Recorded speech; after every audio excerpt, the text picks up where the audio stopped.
cazzo vuoi? Asia, ma che cazzo? Vaffanculo, Asia. Non ti preoccupare, Asia. Tutto a posto, Asia, Asia.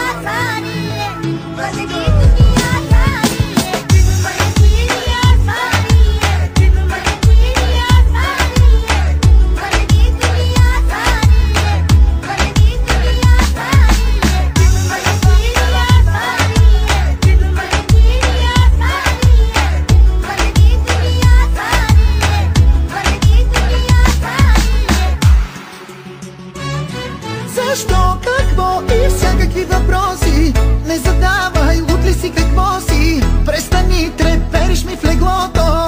Лъскай силно, аз си пада много.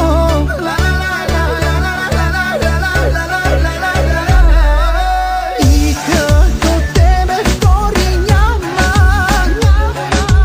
и в леглото сякаш с двама. В течност се стичам сякаш пяна. От устните ти съм пияна. И като тебе втори няма, и в леглото сякаш с двама. В течност се стичам сякаш пяна. От устните ти съм пияна.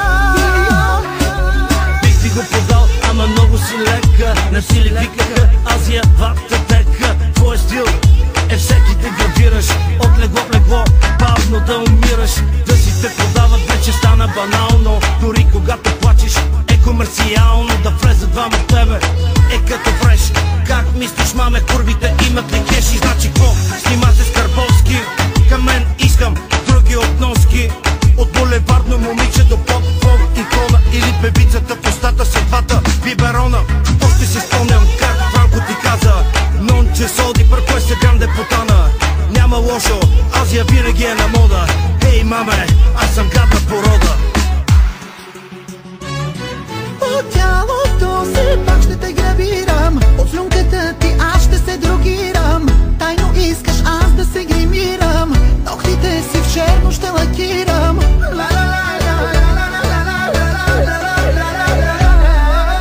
Като очите твои няма, и като кожата ти няма,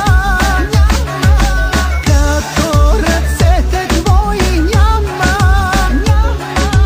и като тебе мъж не няма. Искам да бъда с теб, моя малка Джейн. Знам котера, че аз пък нося само Филип А Лейн. преди кисташе на улицата до 5 без 20. Сега си май пак 2014. Знаеш, че мога да бъда брутален, а корабният магнат още ли е актуален? В тебе, маме, има дълбочина за нещата.